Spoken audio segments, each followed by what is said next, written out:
Yeah, so we broke something in the rear end. I just really can't figure out what it is. I got no clue. Can anybody tell me maybe what broke in the rear end and help me out here?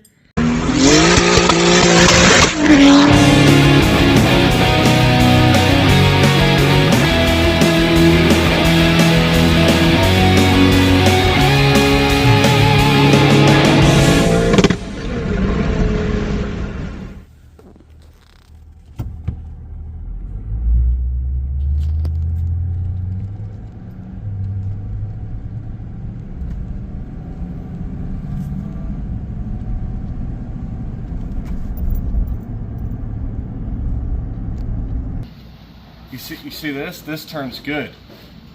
Okay.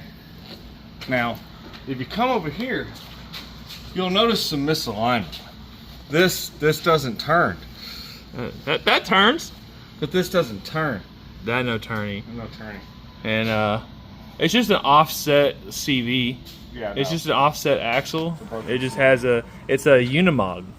So it's the new Unimog CVs. Oh man, I haven't heard about those in a while. Yeah.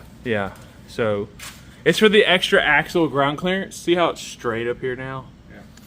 Yeah, that's what it is. What an absolute unit. Came in so handy. Genius. So yeah, our exhaust broke. We had a weld break here that ties to the transmission mount. So we had to strap it up with some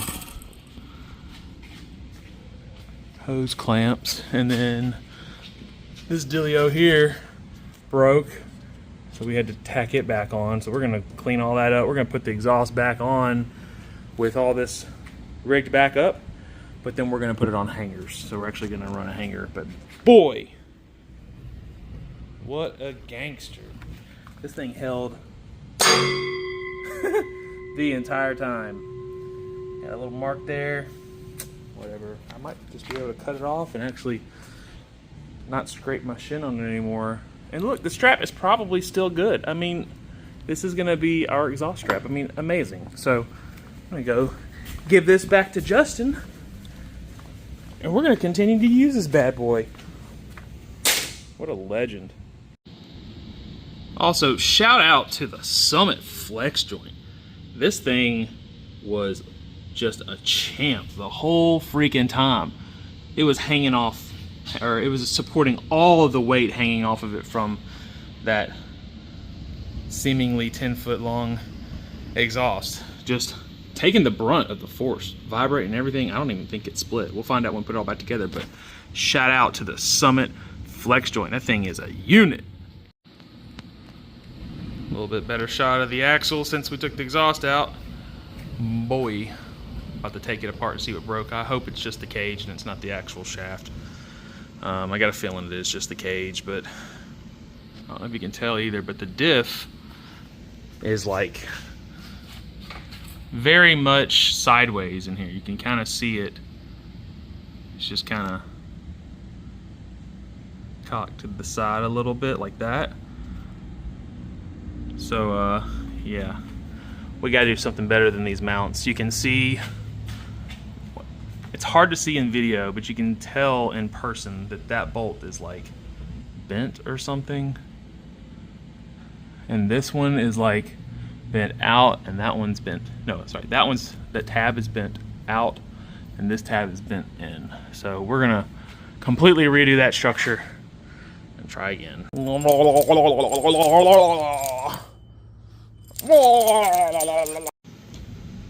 Well, that's not good. It's worse than I thought. Snapped the shaft clean, pretty flat. The CV actually is probably fine. Strong CV.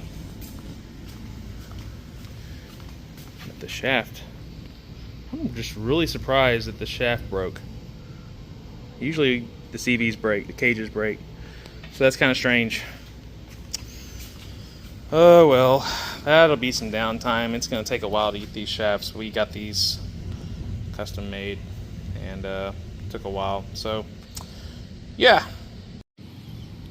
let's see how much water we used over the course of 1,150 miles. We never popped this open. Not a single time. Never popped that open, never popped that open, never popped that open, never checked the plugs, checked the oil, and that's it. So let's see. Is it gonna be low? I don't need that, it's not hot. What am I doing? Is it gonna be low?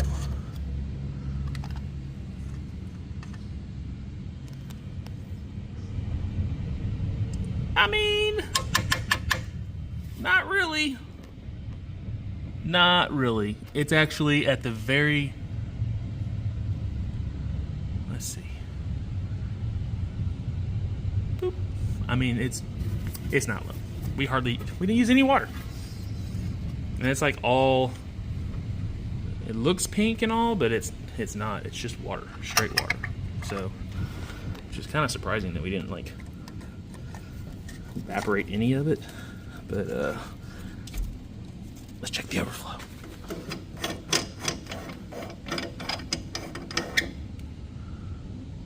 Oh yeah. It's great. Wow. It's crazy to me that we like don't leak anything anymore other than maybe just like a few power steering drips here and there from this really old rack that's been in 2 different cars. But like we don't leak any coolant. We don't leak, because before we leaked a little coolant, and we definitely leaked oil, and we definitely leaked gear oil. We don't leak gear oil. We don't leak oil. We don't leak coolant. After 1,150 miles, we don't leak anything. So I'm gonna go over a damage assessment. First thing that broke was our side skirt, because I'm ghetto.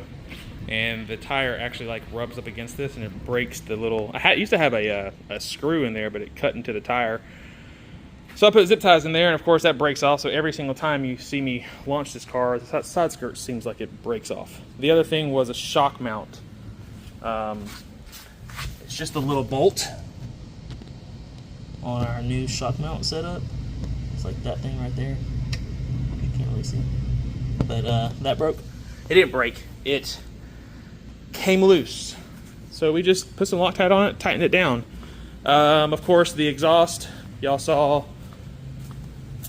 the welds. So not that weld actually was okay and didn't break, but one on this side, where's it at? Somewhere over there. Where did he go? There it is. Showed that already. It broke. No big deal. We're gonna put this thing on hangers next, and we won't have that problem again. And then of course we use the gangster ass vice grip to hold it up. So it was just that, the side skirt, the shock bolt, and man, I think that was it. I mean, we had to tighten up some studs every now and then. I think my sub came loose in the back and we ratchet strapped it. Like basic stuff. You know what's crazy though? You know what didn't malfunction, didn't break at all? The trans. The trans was the MVP the whole time. Okay, we had the little brake pedal deal that we had to put a bottle cap on to make some space for the brake switch, but that's not the transmission's problem. That's not HTG's fault. It's by design.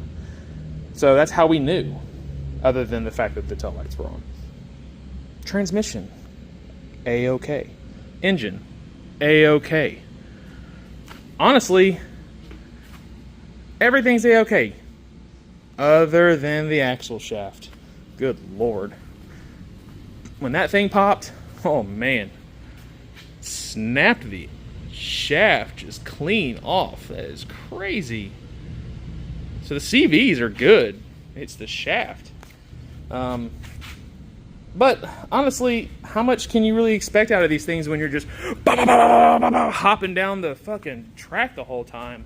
I mean, damn, what a trooper to do it at least 9 passes.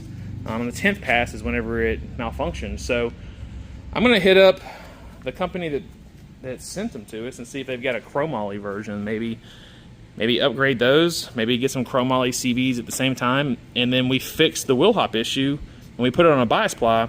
I bet we don't break axles anymore. So that's the plan. I'm going to go ahead and take some other stuff out of this thing and get it ready for Justin to fab up a new rear diff mount. In the meantime, I've got this old 188 millimeter over here that's pretty much up for sale if anybody needs one. It's not going back in the car. Yeah, so that's it. I mean, golly, I don't think we had anything else. Like nothing else broke. It's crazy the torture that we put this thing through. We were cruising at like 250-degree temperatures in the transmission, and it just was kicking along like it was nothing. No big deal. I did like, so this side skirt's kind of like falling off even more because I screwed up and put the jack underneath there and it folded the pinch weld in. Well, Justin already fixed it, but I'm going to have to do something with this side skirt and some tape. Pulled the plugs. Yeah, plugs are definitely, they're definitely a little carbon fouled from pump gas. I mean, I don't ever run this car on pump gas, so I've never tuned it up. And I mean, not horrible, but I'm gonna put fresh plugs in it.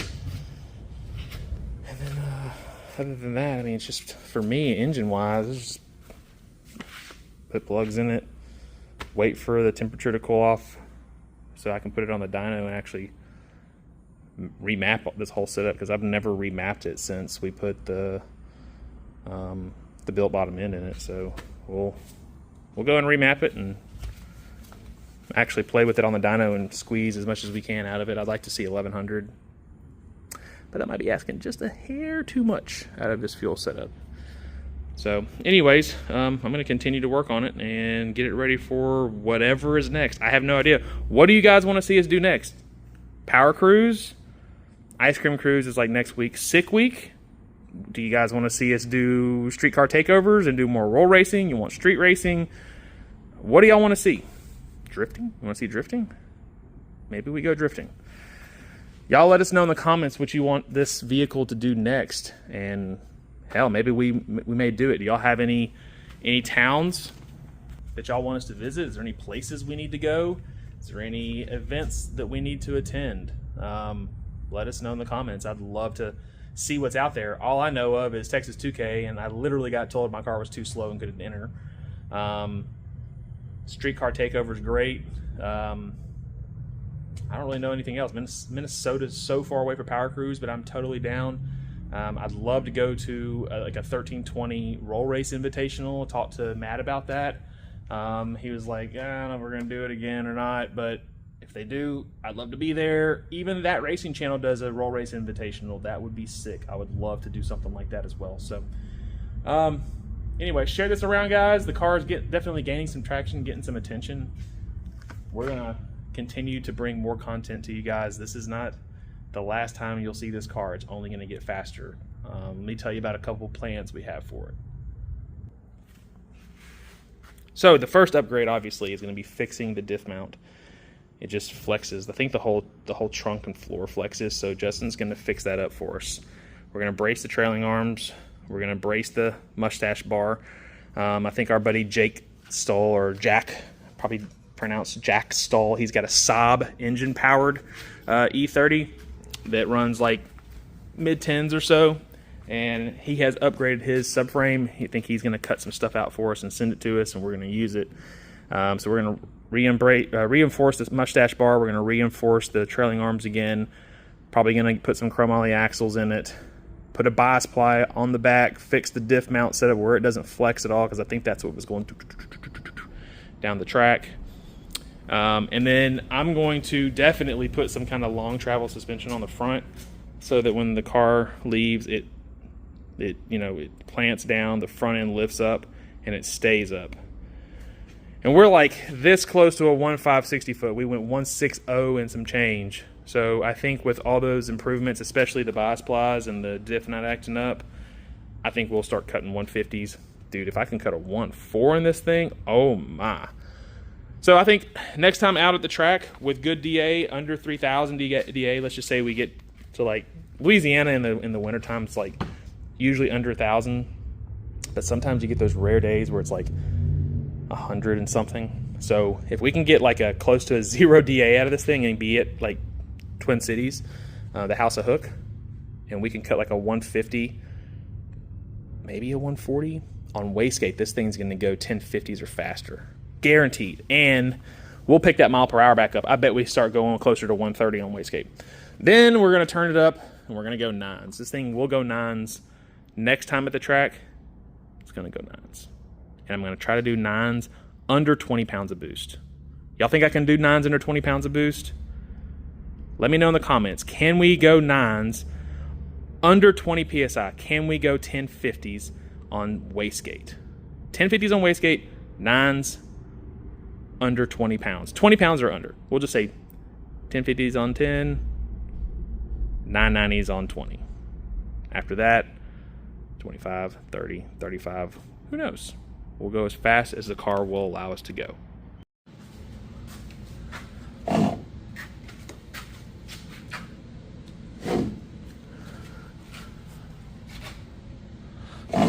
That's a limited slip. No way. Swims in the neck you.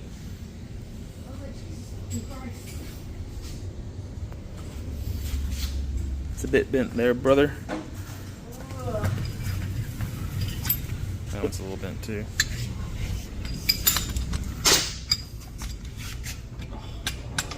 A bit.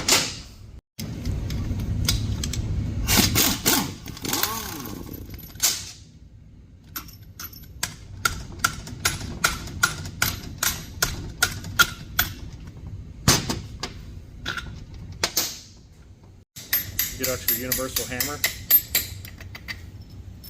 and never build mounts like that again.